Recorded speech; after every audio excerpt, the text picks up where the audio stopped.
वह मनुष्य के नाम पे कलंक है। जिंदगी बलिदान चाहती है, जिंदगी त्याग चाहती है, हैं?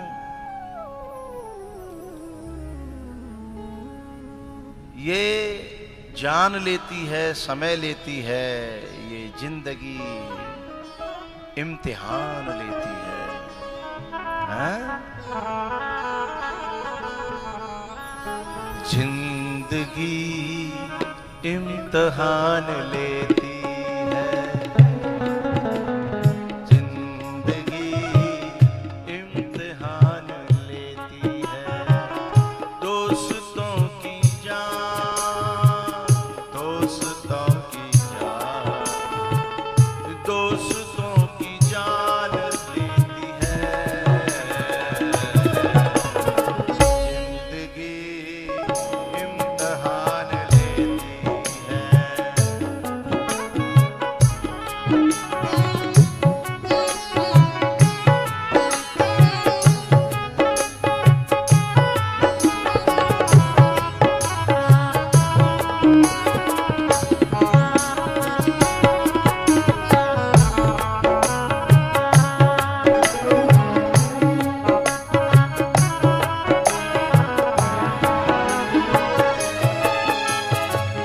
दोस्तों की जान,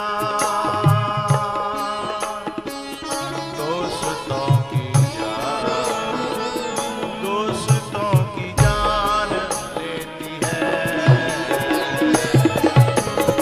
जिंदगी इम्तिहान लेती है।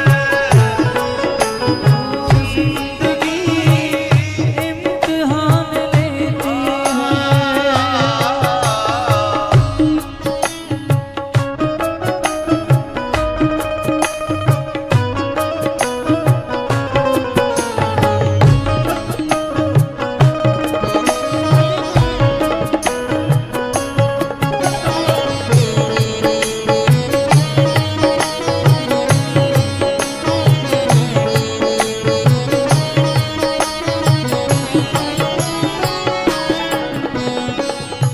राम ने त्याग किया, राम बन गए तो राम बन गए। पांडवों ने त्याग किया, पांडव बन गए तो पांडव बन गए। मीरा ने त्याग किया, मीरा बन गई तो मीरा बन गई, हैं? आज ये जो चंद्रमा पे गई है, नाम क्या है जानते, कोई बताएगा? सुनीता विलियम। देखिए, दर्शन करिए, दर्शनीय है ये नारी, है? जाने क्या क्या खाकर के 9 महीने और अपने देश का झंडा चांद पर लहराया। आहा, प्रधानमंत्री दर्शन करने आया। अरे सुनीता, अरे सुनीता विलियम, तूने देश का गौरव बढ़ा दिया। कभी देश के जवान कारगिल पर झंडा लहराते हैं और उसने जाकर के चांद पर झंडा गाड़ दिया, हैं? दोस्तों की जान, दोस्तों की जान, दोस्तों की जान लेती है। जिंदगी इम्तिहान लेती है। जिंदगी इम्तिहान लेती है।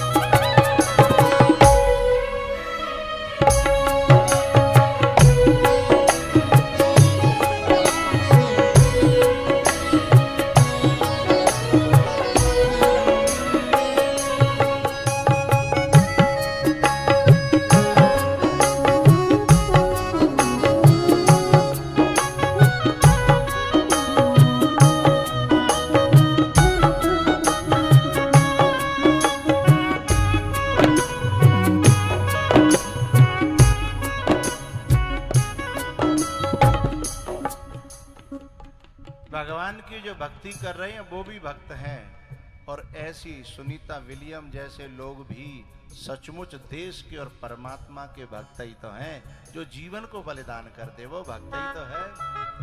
जिस दिन ये उतरी ना, मैं इसको देख रहा था आश्रम पैदा, मैं देख रहा था, इसे देख करके मुझे रोना आ गया। एक अनसुईया दी जिन्होंने तीनों लोकों में अपने देश का नाम रोशन कर दिया है? ये तो चंद्र तक पहुंची, और हमारी अनसुईया की खुशबू आज से हजारों साल पहले स्वर्ग की देवियों को, ब्रह्मलोक की देवियों को भी है और जा करके उनकी नाक में दम कर देती है। उन्हें इस बात पे मजबूर होना पड़ता है कि इसे झुकाओ, गिराओ, डाउन करो। कितनी बड़ी शक्ति रही होगी। ये भारत यूं ही भारत नहीं है, ये देश कोई यूं ही नहीं है। इस देश में जो लोग बस यूं ही जीवन समाप्त कर रहे हैं, उन्होंने देश को समझा ही नहीं है, उन्होंने अपने खून को समझा ही नहीं है, उन्होंने अपने व्यक्तित्व को समझा ही नहीं है, हैं? क्या हम इन चीजों के लिए पैदा हुए भारत में? हम क्या कर सकते थे? हमारे पूर्वजों ने क्या क्या किया है? बात अनसुईया की चली, इसलिए मुझे सुनीता याद आई है। बात जब देश की चली, नाम रोशन करने की चली, लेकिन भैया जो बने विषयों के भोगी उनको रोना चाहिए, उनको बैठ के रोए लें। केवल यही जई में लगे हैं, एसी खरीद लाए, बाकी बात दुनिया पूरी बरौली जीवन नाते रहे है। एसी आ गई मेजा, अब को है जही पे फूले पर रहे। बस ट्रैक्टर ले लो है, बस ट्रैक्टर बाद ना ट्रैक्टर अब के जा होते बात करने में कहते ट्रैक्टर लाओ मैं सी है। जिंदगी केवल इसके लिए नहीं है, जिंदगी इम्तिहान लेती है।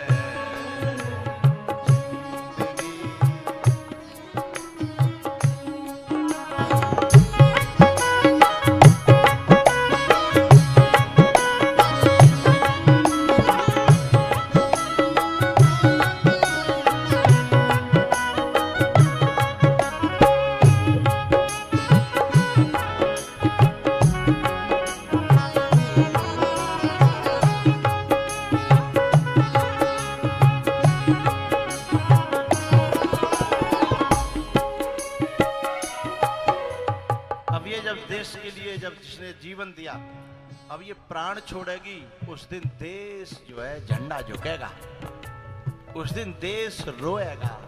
ये है जीवन। ये जीवन नहीं है कि बुग्गी हाँक लई और ट्रैक्टर चला रहा और मेड़ काट लई, ये जीवन नहीं है। इसकी खुशी देखिए, जब ये लौट करके आई और देश में उतरी, उसके चेहरे की खुशी देखिए, ऐसा लगता है इसने दुनिया जीत ली हो। और सच बात है कि इसने दुनिया नहीं, पूरे तीनों लोग जीत लिए।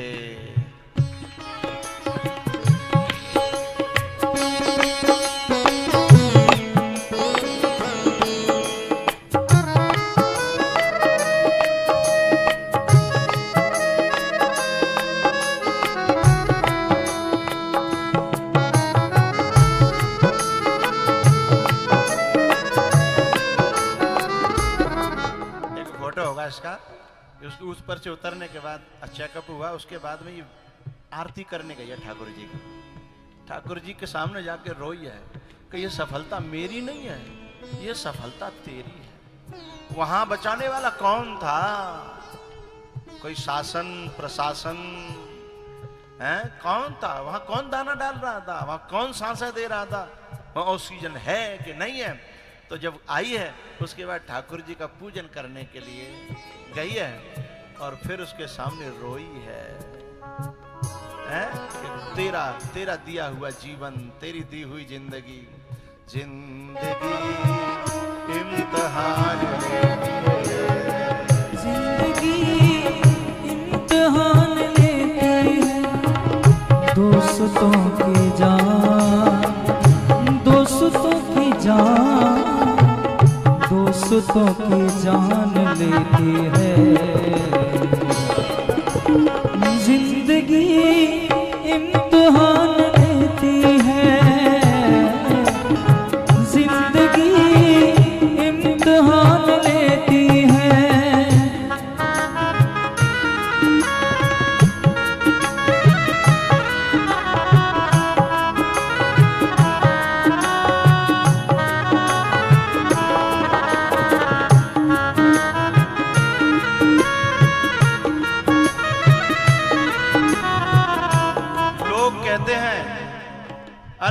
मंदिरों में घंटा हिलाने से वैज्ञानिक नहीं बन जाते, लेकिन सुनीता कहती है कि ये मंदिरों में ठाकुर जी का पूजन करने वाले भी चांद पर पहुंचते हैं, उसने सिद्ध किया। लोग कहते हैं अरे मंदिरों में मत जाओ, स्कूल में जाओ। केवल स्कूलों में जाने वाले आतंकवादी भी बनते हैं, फिर संस्कार नहीं है तो क्या होगा? है स्कूल में केवल संस्कार के बिना जाएंगे तो क्या बनेंगे? उसने बताया कि मेरे अंदर धर्म भी है, संस्कार भी है, भक्ति भी है और मेरे अंदर विज्ञान भी है, मैं पुरुषार्थी भी हूं। उसने ये बताया, जिंदगी इम्तिहान लेती, जिंदगी इम्तिहान लेती है।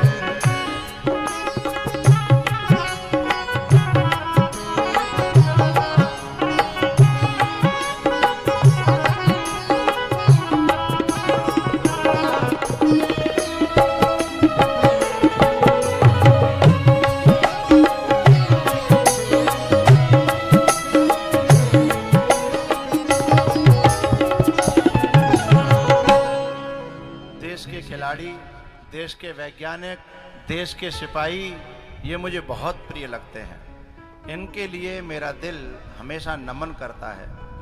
क्यों? क्योंकि ये सच्चे साधु हैं जो देश के लिए, धर्म के लिए जो अपना जीवन बलिदान कर दे, वही तो सच्चा संत है, वही तो साधु है। भैया, जब कोई व्यक्ति अपने लक्ष्य में सफल होता है, जैसे कोई सेंध पकती है खेत में, बाजरा के खेत में हमारे यहाँ जब सेंध पकती है तो बाकी खुशबू चलते हुए आदमी को रोक देती है। बात समझ में आई? मेड़ पे जा रहा होगा और जैसे ही खुशबू आ गई तो पांव रुक जाएंगे, भैया कोई पक गई है सेंध, ने के ढूंढ लेंदे, चरीने के बाद में काट लेंगे, हैं ने के सेंधे ढूंढ लेंदे, हैं। फिर वो ढूंढता है और वो सेंध जो है जब देखता है तो अपने जो बेल होती है उसमें नेक टच रहती है, बस छूते ही टूट जाती है, क्योंकि वो टूटी हुई है पहले से। जब कोई साधक पक जाता है तो जहां से उसका नार जुड़ा है, बेल क्या है? उत्पत्ति का स्थान है, गांव देश है, उसका घर परिवार, उसमें वो नाम मात्र को जुड़ा रहता है। और जैसे ही कोई आके छूता है वो अलग होता हुआ दिखाई देता है कि अलग हो गया। उसकी खुशबू जैसे यात्री की नाक में जाकर के यात्री को रोक देती है, हैं? ऐसे ही साधक की खुशबू लोक में नहीं, लोकांतरों में जाकर के भी, हैं? उनकी नाक में जाकर के दम कर देती है, हैं? ब्रह्माणी, रुद्राणी और लक्ष्मी जी तीनों की नाक में दम होगी। को ऐसा पृथ्वी लोक पे है गो कि वाको यश हमसे भी आगे है, सहन नहीं कर पाई, तीनों देवों को भेज दिया। और तीनों देव जो है भिक्षुक का वेश बना करके अनुसुईया के दरवाजे पे गए हैं। भिक्षाम देही। अनुसुईया ने आकर कहा, मैं आपको क्या दे सकती हूं बताओ? बोले, तुम्हें झोली में तो जो डालना हो वो डाल देना, पर एक शर्त है। कैसे डालना है? बोले बताओ। बोले, आपको निर्वस्त्र होकर, नहीं है,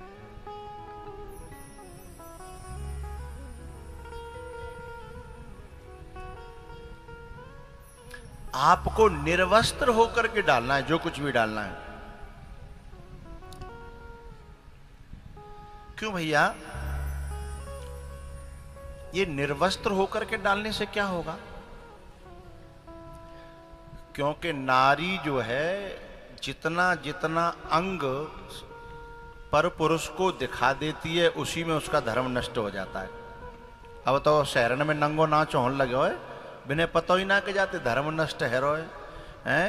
वे स्वयं को धर्म नष्ट कर रही हैं और समाज के युवाओं का भी धर्म नहीं, उनका तो दिमाग ही नष्ट कर रही हैं, उनका तो जीवन ही और बामें समझ रही हैं। क्या कहते हैं, आई एम मॉडर्न। क्या करिए, आई एम मॉडर्न। अपने खुद के भ्रष्ट होने को और समाज के युवाओं को भ्रष्ट करने को जो अपने आप को मॉडर्न समझ रही हैं, वे नारियां सही नहीं हैं। ये कथा कहती है, मैं नहीं कह रहा कि केवल वो तो यही तो कह रहे हैं केवल निर्वस्त्र होकर के भिक्षा डालनी है, इतना ही तो मात्र है। इसका मतलब है कि जितना जप तप था वो सब इतने में ही समाप्त। हमारी पहली बड़ी बूढ़ी बैठती भी तो अपने पावन ढक लेती थी, बैठती भी थी हैं, और एकदम कोई अंग ऊपर से नीचे तक दिखाई न दे। अरे राजस्थान की कथा आपने सुनी होगी, रानी पद्मावती, हाँ, उसके अंग नाखून को देखने के लिए जो मुसलमान राजा था ना, हैं, वो तरस गया था। उसने आक्रमण किए, जाने क्या क्या नहीं किए, लेकिन उसने कहा अपने जीते जी तो मुझे छूना तो छोड़ो, देख तक नहीं सकता। और अपने पति को एक बार तो उसके चंगुल से छुड़ा के लाई थी। उसने धोखे में बुलाया था कि आइए हम मित्रता करेंगे, ऐसा करना वैसे करना, चला गया। और जब वहां पर उसने एक बंदी बना लिया, क्या बोला, तो जो है सिपाहियों को डोलियों में भर करके गई कि हम सब दासियों के साथ आ रही हूं, और फिर आक्रमण किया और उसे छुड़ा करके लेके आई। उसके बाद जब हारने का नंबर आया तो चित्तौड़ के वहीं पर उसने जौहर किया, अपने शरीर को जला तो दिया पर दूसरे को छूने तक नहीं दिया। ये देश की धरोहर है। उन्होंने केवल इतना कहा कि आप निर्वस्त्र होकर के केवल भिक्षा दे दीजिए। अनसुईया ने एक मिनट नहीं सोचा, वे सोच रहे कि जन काका सोचेंगी और जैसे तैसे पता नहीं ये बात बनेगी क्या नहीं बनेगी। एक सेकंड नहीं सोचा, बोले बिल्कुल मिलेगी। अरे वो भारतीय, भारतीय कैसा, जिसके दरवाजे पर कोई भिक्षुक खाली हाथ लौट जाए, हैं? मैं भारत की वो नारी हूं जहां से मंगन लहिन जिनके नाही, मांगने वाला जिनके दरवाजे पर कभी ना शब्द नहीं सुन सकता, ये वो भारत है। मांगने वाला जिनके दरवाजे पर ना शब्द नहीं सुन सकता। ये तो व्यापारियों ने थोड़ा गड़बड़ कर दिया है। नहीं, हमारे यहां पहले होटल नहीं हुआ करते थे। हम लोग सोचते थे कि लो अन्न भी बेचेंगे, हम रोटी बेचेंगे, हैं? रोटी का टुकड़ा बेचने को होता है। और अब तो लोगों ने पानी तक बेच दिया, लोगों ने पानी तक बेच दिया। ये एक व्यापारीकरण है। ये देश वो है जहां पानी मांगते थे तो अधफेरा मिलता था। अंग्रेज यही तो कहते थे कि इस देश को जीतना बहुत मुश्किल है। ये देश चाय नहीं पीता, ये अधचल पीता है, हैं? ऐसा मठा देते हैं कि वहां में ते न्यो कर करके माखन जो है बर्तन में, इतना माखन तो चुपका रह जाता है जितने तुम्हारी चाय बनती है। जितने में चाय बनती है उतने दूध से भी ज्यादा माखन तो उनके बर्तनों में। तुम इस देश को जीतोगे, हैं? तो जिस देश में पानी की जगह मठा मिलता था, छाछ मिलती थी, दही मिलती थी, लस्सी मिलती थी, वहां पानी बिकने लग गया है। ये देश का विकास नहीं है, देश का पतन है ये। तो ये तो वो देश है। तो मंगन लहिन जिनके नाही, पता है जिस समय अनुसुईया ने कहा कि मैं अभी भिक्षा देती हूं आपको, चिंता न करो, हाथ में जल लिया। देखिए, यदि वाणी में झूठ न हो, 4 वाणी के आभूषण हैं, ये वाणी 4 चीजों का पालन करेगी तो सिद्ध हो जाएगी। वो जो कहेगी उसका जीवन में दुनिया उसे सुनेगी और मानने पर मजबूर हो जाएगी। अंग्रेज लोग महात्मा गांधी जी के सामने जाने से डरते थे, क्योंकि जाते थे अपनी बात मनवाने, लेकिन वहां जाकर के जाने कहते थे, वो खुद कहते थे, उनके लेख हैं फाइलों में, कि वो जो चरखा चकातने वाला जो मनुष्य है, हड्डी वाला, हड्डी पसली वाला, उसके सामने जाने के बाद उसकी बात को काटने की भीतर से हिम्मत ही नहीं आती। इसलिए बात माननी पड़ती है। क्यों? अरे 2.5 हड्डी का आदमी है, कोई ये नहीं कि बहुत बड़ा कोई तंदुरुस्त या बहुत बड़ा कोई पहलवान हो, उसके सामने अंग्रेज डरते थे जाने से। क्यों? क्योंकि उन्होंने बताया था कि वाणी के 4 भूषण हैं, जिसके पास होंगे उसकी वाणी में इतनी दम होगी कि उसकी बात सुनने को और पालन करने को समाज जमाना मजबूर हो जाएगा। 4 बातें, हित मित नहीं, सत हित मित प्रिय। पहला है वाणी में जिसकी में सत्यत्व होगा, उसकी वाणी में दम होगी, उसकी वाणी सुनने के लिए लोग हजारों हजारों किलोमीटर से आएंगे। अब हमने अपनी वाणी को जो सत्य खत्म कर दो, न सत है न हित है। वाणी में हित छुपा हुआ होगा दूसरे का। किसी किसी की वाणी मीठी तो बहुत है, पर वहां में भीतर दूसरे का अहित छुपा हुआ है, तो वाणी दमदार नहीं बनेगी, कमजोर हो जाएगी। सत हित और मित माने बहुत थोड़ी, जितने की जरूरत है,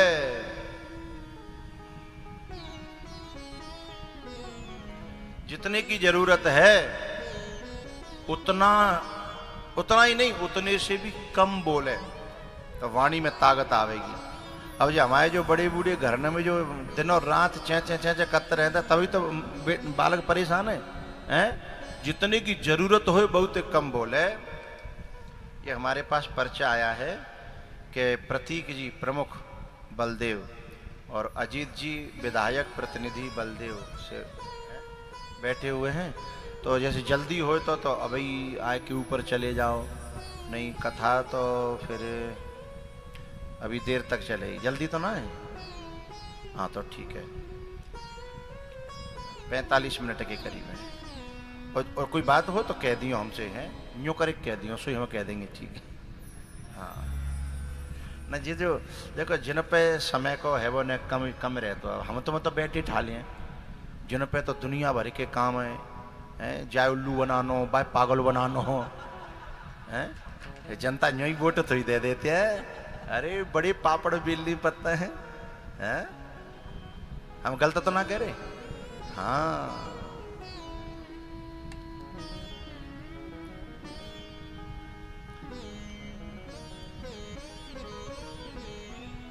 हम अपना समझ करके कुछ भी कहते हैं, आप लोगों को ये अच्छा लगता है, ये आप लोगों की मेहरबानी है। मैं झूठ बोलूं सच बोलूं सब प्यारा लगता है लोगों को, और सब लोग हंस करके रिस्पॉन्स देते हैं।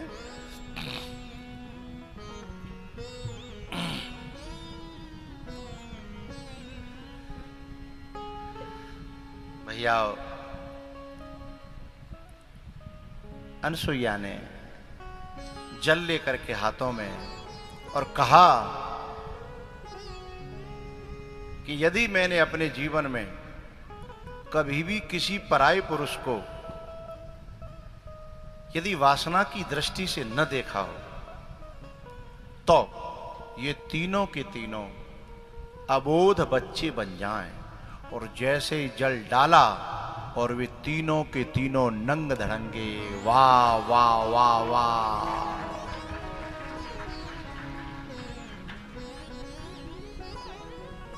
सिद्धांत कहता है जो दूसरों को नंगा करने चलेगा, दूसरा नंगा होगा कि नहीं होगा ये अपने हाथ में नहीं है, लेकिन जो दूसरों को नंगा करने चलेगा वो निश्चित ही खुद नंगा जरूर होगा।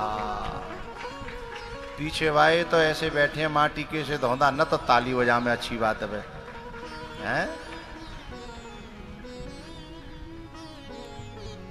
ये सिद्धांत निकल के आया कि अपने जीवन में हमारे वेदों का मंत्र है बृहदा। बेटा ये बॉक्स गिर गया, उसको देखो।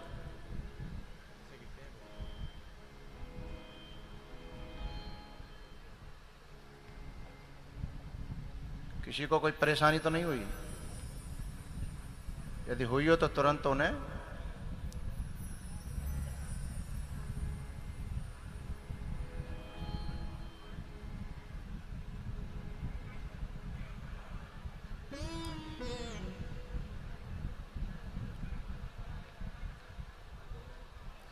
हरे कृष्णा हरे कृष्णा कृष्णा कृष्णा हरे हरे।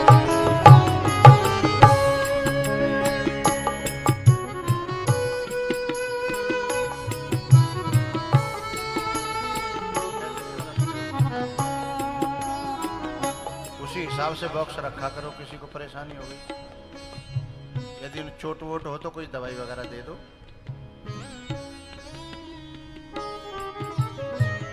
ठीक है कोई बात नहीं।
बालक बन गए, खूब अच्छी तरह भिक्षा दी। जब ये लौट के घर नहीं पहुंचे तीनों, तो तीनों देवियों को चिंता हुई। जब नारद जी बहुत दिनों बाद पहुंचे तो पूछने लगी, बाबा कोई समाचार है? बोले हाँ। बोले क्या समाचार है? बोले वो तो मर गए। बोले बाबा तुमने सोच समझ के बोलो करो। जीत को सकाए अजय रघुराई, जीत को उन्हें कौन मार सकता है? नारद जी ने बड़ी प्यारी बात कही, प्यारे हो, चाहे दुनिया का मालिक ही क्यों न हो, लेकिन जब कुपंथ पे चलेगा, बुरे मार्ग पर चलेगा, बुरे मार्ग पर तुमने भेजा है, तो बुरे मार्ग पे एक दिन रावण गया, जिसके मारे धरती हलती थी, जिसका काल उसने अपनी पाटी से बांध रखा था, वो जिस बाण से मरने वाला था, वो बाण रघु का छोड़ा हुआ उसने खंबे में अंदर चिनवा रखा था। इतने प्रयास करने के बाद में भी रावण मरा कि नहीं मरा। क्यों? क्योंकि कुपंथ पे पांव रखा। जाके डर सुर असुर डिराही, रावण निस न नीद तेन अन्न न खाए, सो दस शीस स्वान की नाई, इत उत चितई चला भड़िहा। कौन रावण और कैसे जा रहा है? स्वान माने जानते हो? हैं? कुत्ता। कौन ते कह रहे हैं? जाके मारे धरती, जो शेरों को खा जाता था, आज वो क्या बना है? कुत्ता। गोस्वामी जी से पूछा, जी ऐसा कैसे है गो? हैं? तो गोस्वामी ने शब्द चुना, इमी को पंथ पग देत खगेसा, रह न तेज तन बुद्धि बल लेसा। आपको पता है, जब कोई व्यक्ति धर्म के मार्ग पर पांव रखता है, तो उसका शरीर में जितने प्रतिशत पानी है वह भी खून बन करके एनर्जी बन जाता है। बात समझिएगा, ये मैं विज्ञान का लॉजिक बता रहा हूं आपको। कभी कभी आपने देखा होगा कि आदमी जोश में ऐसा काम कर जाता है जो होश में कभी नहीं कर सकता था, लेकिन वो कब कर जाता है? जब वो धर्म के मार्ग पे होता है। तो खून होता ही है, पानी भी क्या बन जाता है? खून बन जाता है, आरवीसी डब्ल्यूबीसी है, रक्त में बदल जाता है, क्योंकि धर्म के कारण। और जब व्यक्ति अधर्म पे पांव रखता है तो जो आरवीसी डब्ल्यूबीसी है ना, वह भी पानी में बदल जाती हैं। वो ने आप देखना कभी कोई अमरूदों को या काऊ को बगीचा हो या काऊ गन्ना को खेत हो, बाकी मेढ़ पे एक आदमी नहीं कर रहा हो, और बाकी मन में जैसे ही जी बात आ गई कि एक गन्ना तो ले ही नहीं चलता चलता है, और बाकी मन में जी बात आई और गन्ना की तरफ देखने लगा और बामे ते खरगोशों निकल के भागे ना, तो उसी समय गिर जाएगा वो व्यक्ति। मैं लॉजिक के साथ बात कर रहा हूं। बामे ते खरगोश निकल के दौड़े पड़े तो वो गिर जाएगा। लेकिन कब? जब कुपंथ पे इम कुपंथ पग देत खगेसा। इस चौपाई को बड़े सोच समझ कर गोस्वामी जी ने लिखा, लेकिन पता है उनका कहने का उद्देश्य पग नहीं था। तो एमे कुपंथ मन देत खगेसा, जो मेड़ पे जा रहा है माने अभी तो पैरों ना धर्यो, केवल का